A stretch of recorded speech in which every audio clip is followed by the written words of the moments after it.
کیونکہ یہ ڈیٹ ہے جو عالمی جو قوتیں ہیں، گلوبل نارتھ ہے، اس کا ڈیٹ ہے ہمارے اوپر. انہوں نے ترقی کی ہے، انہوں نے ہندوستان کو آگے پہلے لوٹا، افریقہ کو لوٹا، اس کے بعد انڈسٹری لگائی، اس کے بعد تیل کا استعمال کیا، پوری ایک تہذیب بنائی تیل کے ارد گرد. اس کے جو نقصانات ہیں وہ ہم جیسے ممالک کو اٹھانے پڑ رہے ہیں، غریب ممالک کو. تو یہ جو قرضے ہم نے لیے ہوئے ہیں، میرے خیال بہت ایک اچھی ڈیمانڈ ہے جو کہ اس وقت کلائمیٹ جسٹس موومنٹ کر رہی ہے، وہ معاف کیے جائیں. ہمیں فسکل سپیس دیا جائے کہ ہم اپنی جو ڈیولپمنٹ ہے اس پہ بھی پیسہ لگا سکیں اور ہم پریپیئر کر سکیں جو کل کو یہاں پہ اور سیلاب آئیں گے، کیونکہ یہ رکنے والا معاملہ نہیں ہے. انفارچونیٹلی یہ تو اب ہو گیا ہے. ایک اس میں چیز بڑی امپورٹنٹ ہے جو گلوبل کلائمیٹ جسٹس موومنٹ کہہ رہی ہے کہ یہ کوئی نیچرل ڈیزاسٹر نہیں ہے، یہ اکنامک ڈیزاسٹر ہے، یہ پولیٹیکل ڈیزاسٹر ہے. اس کے اندر ولنز ہیں، ان کے نام ہیں، ان کے ایڈریسز ہمیں معلوم ہیں، کون سے ملک، کون سی کمپنیاں. ان کو اس وقت ہمیں ان کا احتساب بھی کرنا پڑے گا، کیونکہ اگر آپ نہیں کر سکتے اس کے بعد پھر ظاہر ہے پھر جو پورا بوجھ اٹھائے گا اس تہذیب کا، اس ترقی کا سو کالڈ، وہ پاکستان کا جنوبی پنجاب کے لوگ اٹھائیں گے، وہ سندھ اٹھائیں گے. یہ کہیں دیکھیں میں آپ کی بات کو انٹرپٹ کر رہی ہوں، لیکن آپ نے جس چیز کے بارے میں ریسرچ کی ہوئی ہے، اگر آپ ان کمپنیز کی بات کریں جن کا ہم نے ٹیگ لائن دیا ہے، جس کے بارے میں آپ کو بڑی ڈیٹیل میں پتہ ہے، اسکرین کے صرف جو لوگ بیٹھے ہیں وہ اس کے بارے میں سن رہے ہیں، شاید پہلی دفعہ سن رہے ہو، اس میں کوئی دو رائے نہیں ہے، لیکن آپ نے اس پر کافی کام کیا ہوا ہے. اب وہ کمپنیز جو ہیں انہوں نے ایک عرصہ لگایا ہے، یہ ایک سسٹم لانچ کیا ہے، ایک سسٹم بنا کر، یہ پاتھ وے بنا کر، they are very strong at the point, جس پوائنٹ پر وہ آج ہیں.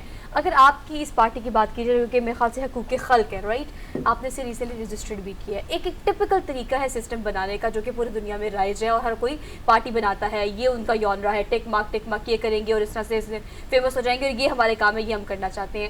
What kind of different things you are going to launch جو کہ ایک اسٹیریو ٹائپ کو بریک کرے؟ جو آپ باتیں کر رہے ہیں وہ باتیں کرنا اور اس کو امپلیمنٹ کرنا، there is a huge kind of difference. So آپ کی پارٹی یا آپ کس طرح سے اس چیز کو توڑ سکتے ہیں، کس طرح سے ہمارے پاس حل نکل سکتے ہیں اس چیز؟ بہت ٹھیک بات ہے، کیونکہ یہ کہنا آسان ہے، ظاہر ہے بہت آسان ہے، لیکن میں یہ بھی بات کروں کہ اکثر جو ہمارے پولیٹیشینز ہیں وہ کہتے بھی نہیں ایسی باتیں، کیونکہ انہیں پتہ بھی نہیں فرینکلی. یہ تحقیق کرنی پڑتی ہے اور یہ میرے خیال ذمہ داری ہے ہمارے لیجسلیٹرز کی کہ ان کا کام ہی میں نہیں ہے کہ وہ پڑھیں کہ کیا ہو رہا ہے دنیا میں. جب آپ نے لیجسلیٹ کرنا ہے آپ کو پتہ ہونا چاہیے کہ آپ کے ٹائم کے بڑے سوال کیا ہیں. جب آپ سوال ہی غلط پوچھیں گے تو ظاہر جواب ہی غلط ملے گا. ہمارے تو اکثر سوال جو ہیں معاشرے کے وہ ابھی بھی غلط ہیں. 21ویں صدی والے جو سوال تو آدھا تو ہماری ڈائریکشن ٹھیک ہے کہ حقوق خلق پارٹی سوال یہ پوچھ رہی ہے کہ اس وقت امن کے مسئلہ کیا ہے، ماحولیات کا مسئلہ کیا ہے، معاشی انصاف کا مسئلہ کیا ہے.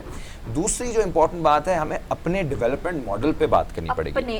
یہ بہت بڑی بات ہے. دیکھیں آپ انڈیا پاکستان کا میچ دیکھیں، اگر انڈین چینل پہ آپ دیکھ رہے ہو تو سارے ایڈز آتے ہیں، آئی ٹی کا کوئی ایڈ آ رہا ہوتا ہے، کوئی آرٹیفیشیل انٹیلیجنس کا ایڈ آ رہا ہوتا ہے، کوئی کسی اور انفارمیشن. پاکستان کے دیکھ رہے ہو تو صرف ہاؤسنگ سوسائٹیوں کے آ رہے ہوتے ہیں. آپ نے اس ملک کو پلاٹستان بنا دیا ہے. ابھی بھی جو ساری پارٹیوں کا جو مین ویژن ہے وہ یہی ہے کہ کسی طرح جی ہم جو ایگریکلچر لینڈ ہے اس کے اوپر ہم کچھ پلاٹ بیچ دیں. یہ ابھی جو کل مظاہرے ہوئے ہیں، آپ کو روڈا کا پتہ ہے، اس کے اوپر کسان کل بھی نکلے ہوئے تھے، سٹ ان کر رہے تھے کہ پوری دنیا کہہ رہی ہے پاکستان کے اندر غذائی بحران ہے. اینجلینا جولی نے آگے کل یہ کہا ہے، اور ہماری جو حکومتیں وہ کہہ رہی ہیں ہم زرعی زمین چھین کے فصلیں تباہ کر کے وہاں پہ پلاٹ بنائیں گے. تو یہ ہمیں اس آبسیشن سے نکلنا پڑے گا. ہمیں اپنی زراعت کو بچانا پڑے گا، اپنے دریاؤں کو بچانا پڑے گا، اور جو انڈسٹریل ڈیولپمنٹ ہے، سیف انڈسٹریل ڈیولپمنٹ، اس طرف جانا پڑے گا. یہاں پہ تو آپ کو پتہ ہے لوگ محنت نہیں کرنا چاہتے، بس فائلوں کے اوپر پیسہ کما رہے ہیں. اس کا نقصان یہ ہوتا ہے کہ آپ کا ماحول بھی تباہ ہوتا ہے، آپ کی معیشت بھی تباہ ہوتی ہے، اور نوجوانوں کو کوئی فیوچر پلاٹوں میں اب لوگ نوجوانوں نے کیا فیوچر دیکھنا ہے؟ ان کو جھوٹا دکھا رہے ہیں، کیونکہ ایک عام نوجوان تو وہ پلاٹ کبھی خرید ہی نہیں سکتا. ہمیں تو ان کو اے آئی پہ لے کر جانا ہے، انفارمیشن ٹیکنالوجی پہ لے کر آنا ہے، نالج اکانومی پہ لے کر جانا ہے. ٹھیک ہے، حرمیت ہمارے ساتھ موجود ہے، ذرا ان کا بھی سوال لے لیں. جی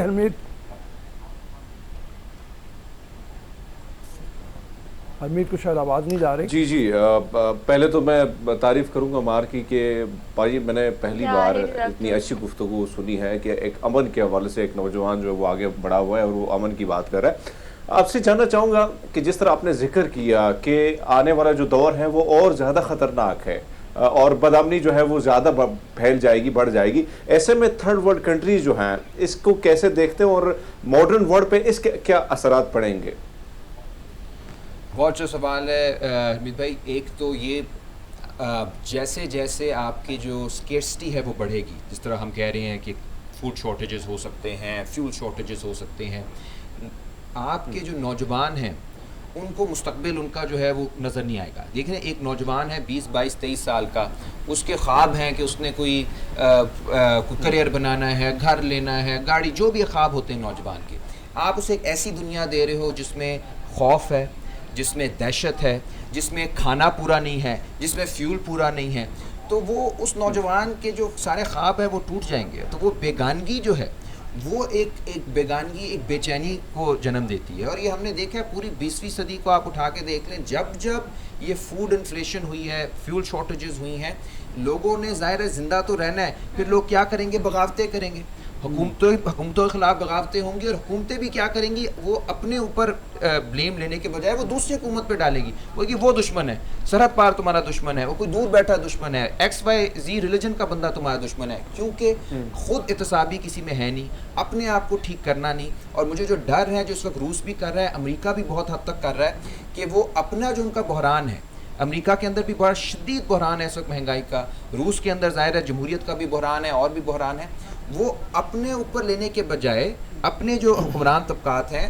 وہ حکمران طبقات انہیں کہہ رہے ہیں اصل دشمن تمہارا ماسکو میں بیٹھا ہے, بلیم گیم ہے, بالکل بیجنگ میں دشمن ہے, ادھر ادھر دشمن ہے.